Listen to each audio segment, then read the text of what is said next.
রাষ্ট্রীয় প্রতীকের চূড়ান্ত অবমাননা এবং মহকুমার 114 বছরের ইতিহাসকে অসম্মান করার অভিযোগ খোয়াই মহকুমা ম্যাজিস্ট্রেটের।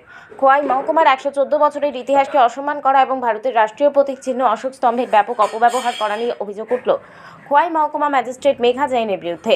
এই ধরনের ঘটনা নিয়ে ব্যাপক চাঞ্চল্যের সৃষ্টি হয় গোটা মহকুমা জুড়ে।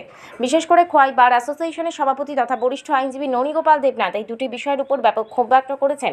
খোয়াই মহকুমায় মহকুমা ম্যাজিস্ট্রেট হিসেবে আইএএস মেঘা জৈন দায়িত্ব নেবার পর থেকে ওনার বিরুদ্ধে বহুবার বহু ধরনের অপরাধজনিত ঘটনা নিয়ে অভিযোগ ওঠে। প্রতিটি ঘটনার ক্ষেত্রেই জেলা শাসকের সহায়তায় তিনি পার পেয়ে গেছেন বলে মহকুমার শুভবুদ্ধি সম্পন্ন মানুষজন মনে করছেন। এবার ওনার বিরুদ্ধে অভিযোগ উঠল রাষ্ট্রীয় প্রতীক চিহ্ন অশোক স্তম্ভ এবং অশোক চক্রের অপব্যবহার সহ খোয়াই মহকুমার 114 বছরের ইতিহাসকে অসম্মান করার ঘটনা নিয়ে। যদিও এই ঘটনা নিয়ে ওনার কোনো মতামত পাওয়া যায়নি। মহকুমা ম্যাজিস্ট্রেট মেঘা জৈন বেশ কয়েক মাস পূর্বে ওনার সরকারি কার্যালয়টিকে আরামপ্রিয় ও বিলাসবহুল সরকারি কক্ষ তৈরি করার জন্য লক্ষ লক্ষ টাকা খরচ করে সাজিয়েছেন। এই কক্ষেই ছিল দুটি সরকারি ইনকামবেন্সি বোর্ড। এই বোর্ডগুলি সবার উপরে ছিল অশোক স্তম্ভ ও অশোক চক্র। এই বোর্ড দুটিকে উনি ওনার কক্ষ থেকে খুলে পাশের একটি শৌচালয়ের সামনে ফেলে রাখেন বহুদিন ধরে। একজন আইএএস অফিসার হয়ে মেঘা জৈন ভারতের জাতীয় প্রতীক অশোক স্তম্ভের যথার্থ সম্মান না করা নিয়ে খোয়াই এসডিএম অফিস চত্বরে গুঞ্জন চলছিল বহুদিন ধরে। শুধুমাত্র জাতীয় প্রতীককে অবমাননা করাই নয়, খোয়াই মহকুমার 114 বছরের ইতিহাসকে তিনি এমনভাবে অসম্মান করলেন যা নিয়ে রীতিমতো ক্ষুব্ধ মহকুমার আইনজীবীরা। খোয়াই বার অ্যাসোসিয়েশনের সভাপতি তথা আইনজীবী ননীগোপাল দেবনাথ দুঃখ প্রকাশ করে জানালেন, এই ইনকামবেন্সি বোর্ডটি 114 বছরের ইতিহাসকে ধরে রেখেছে। তিনি জানান 1910 সালে তৎকালীন ইংরেজ আমলে খোয়াইকে প্রথম মহকুমা ঘোষণা করে একজন সাব ডিভিশনাল অফিসার হিসেবে ত্রিবেণী কুমার বর্ধনকে দায়িত্ব দেওয়া হয়েছিল। শুধু তাই নয়, এই বোর্ডে 114 বছরে যতজন মহকুমা ম্যাজিস্ট্রেটরা এই খোয়াই মহকুমার দায়িত্বে ছিলেন তাদের মধ্যে আজ অনেকেই নেই। সেই ঐতিহাসিক ব্যক্তিত্বদের অসম্মান করা হলো বলে তিনি মনে করেন।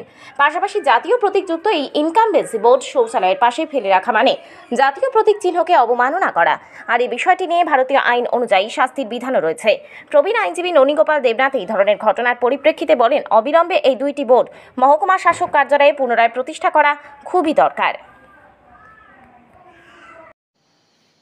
দেখুন, এখানে হয়তো ওই আগেই তো বললাম যে যে এই কাজটা করেছে, যারা এই জিনিসটাকে প্লেস করার জন্য রিমুভ করে এটাকে প্লেস করাটা হয়তো সঠিক জায়গাতে হয়নি। এটা ঘরের ভিতরে রাখতে পারতো অথবা চেম্বারের পাশাপাশি রাখতে পারতো। এটাকে নিয়ে এরকমভাবে এটা জঞ্জালের মতো জায়গা নিয়ে ফেলাটাতে এটা কিন্তু মানে আমাদের একটা আইনও আছে, সেটা হচ্ছে the prevention of insult to national honour act 1971। সেই আইনেও কিন্তু বলা আছে, যেমন ইন্ডিয়ান ফ্ল্যাগ বা আপনার ধরুন কনস্টিটিউশন বা রাষ্ট্রীয় কোনো চিহ্ন, এইগুলিকে যাতে আমরা অবমাননা না করি তার জন্য আইনও আছে। যাই হোক, এখানে আইনের কথা আমি বলছি না, এখানে আমি বলছি আমি একজন খোয়াইয়ের প্রবীণ ব্যক্তি। এই খোয়াই সাব ডিভিশনেই আমার জন্ম 1948-এ, এবং তখন থেকে জন্মের পর থেকে আমি এখানে আছি। আমি যখন স্কুল কলেজে পড়াশোনা করি তখন থেকে আমি অফিস কাছারিগুলি চিনি। আর আমার এই প্রফেশনে চলছে 50 বছর। 1974 আমি জয়েন করেছি, তখন থেকে আমরা এসডিও অফিসে কাজ করেছি বা এসডিএম অফিসে কেসের পেপারও আমরা গেছি, সবসময় যাতায়াত করি।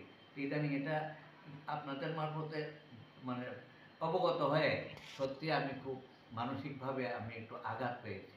কারণ আমি মনে হয় যে খোয়াইয়ের প্রবীণ ব্যক্তি যারা আছেন তারাও যদি জিনিসটা জানতে পারেন তাহলে হয়তো তারাও মনে মনে চিন্তা করবেন যে কাজটা সঠিক হয়েছে কিনা। যাই হোক, আমি ব্যক্তিগতভাবে একটু দুঃখিত হইলাম। তার কারণ এখানে দুইটা বিষয় আমাদের সেন্টিমেন্টে আছে। প্রথম হইল এই যে ইনকামবেন্সি বোর্ডটা, এটা কিন্তু এখানে যাদের নাম আছে তারা কিন্তু আমাদের কাছে ঐতিহাসিক ব্যক্তিত্ব। তার কারণ 1910 ইংরেজি সনে প্রথম এসডিও যিনি এখানে হয়েছিলেন, ত্রিবেণী, টাইটেলটা ত্রিবেণী, এটার নামটা ভুলে গেছি, তো ওনার আমল থেকে আরম্ভ করে এই ইদানিং কালের যারা এসডিও হয়েছেন তাদের পর্যন্ত এই ইনকামবেন্সি বোর্ডে নামগুলি ছিল।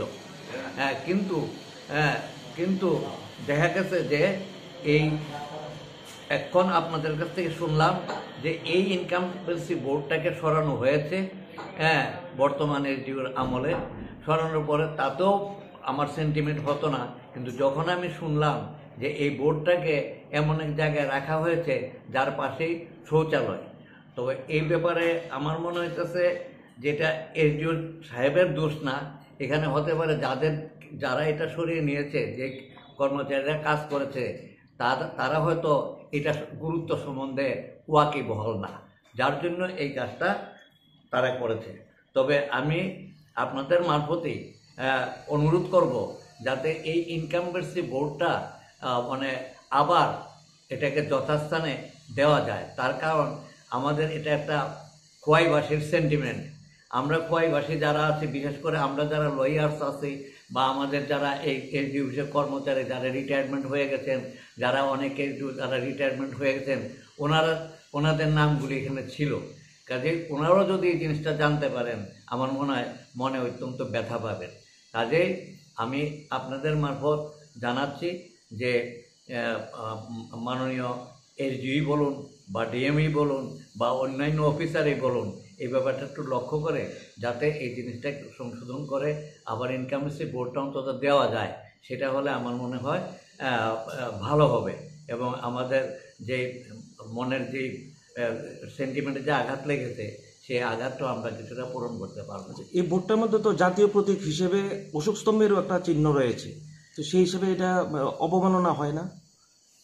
দেখুন, এখানে হয়তো ওই আগেই তো বললাম যে যে এই কাজটা করেছে, যারা এই জিনিসটাকে প্লেস করার জন্য রিমুভ করে এটাকে প্লেস করাটা হয়তো সঠিক জায়গাতে হয়নি। এটা ঘরের ভিতরে রাখতে পারতো অথবা চেম্বারের পাশাপাশি রাখতে পারতো।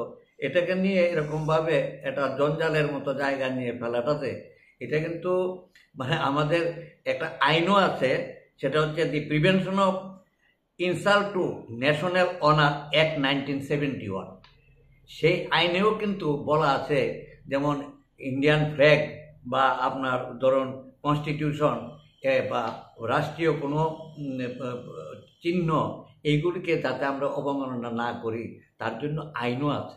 যাই হোক, এখানে আইনের কথা আমি বলছি না, এখানে আমি বলছি আমি একজন খোয়াইয়ের প্রবীণ ব্যক্তি। এই খোয়াই সাব ডিভিশনেই আমার জন্ম 1948-এ এবং তখন থেকে জন্মের পর থেকে আমি এখানে আছি। আমি যখন স্কুল কলেজে পড়াশোনা করি তখন থেকে আমি অফিস কাছারিগুলি চিনি। আর আমার এই প্রফেশনে চলছে 50 বছর। 1974 আমি জয়েন করেছি, তখন থেকে আমরা এসডি অফিসে কাজ করেছি বা এসডিএম অফিসে কেসের পেপারও আমরা গেছি, সবসময় যাতায়াত করি। ইদানিং এটা আপনাদের মারফতে মানে অবগত হয়ে সত্যি আমি খুব মানসিকভাবে আমি একটু আঘাত পেয়েছি। তো আমি মনে হয় যে খোয়াইয়ের প্রবীণ ব্যক্তি যারা আছেন তারাও যদি সেটা জানতে পারেন তাহলে হয়তো তারাও মনে মনে চিন্তা করবেন যে কাজটা সঠিক হয়েছে কিনা। যাই হোক, আমি তবুও অনুরোধ করব যে যারাই এটা করেছে কিনা তাদের ঊর্ধ্বতন কর্তৃপক্ষকে আমি অনুরোধ করব যে এই জিনিসটাকে আপনারা আবার যথাস্থানে যদি দিতে নাও পারেন তবে এমন একটা জায়গাতে রাখুন যেখানে দেখলে পরে মানুষের এটাকে অবমাননা হয়েছে এরকম মনে না করে।